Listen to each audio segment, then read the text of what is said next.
السلام علیکم ورحمۃ اللہ وبرکاتہ۔ قرآنی معلومات چینل میں ایک نئی ویڈیو کے ساتھ میں آپ کی خدمت میں حاضر ہوں۔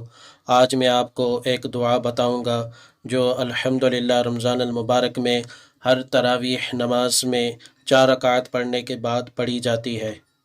آئیے میں آپ کو بتاتا ہوں۔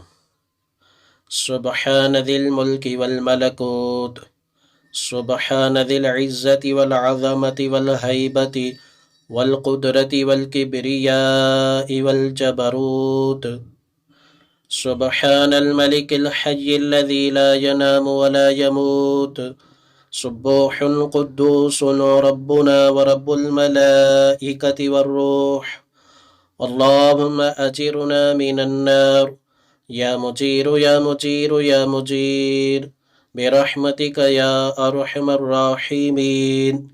رمضان المبارک کی دعاؤں میں مجھے ضرور یاد رکھیے گا۔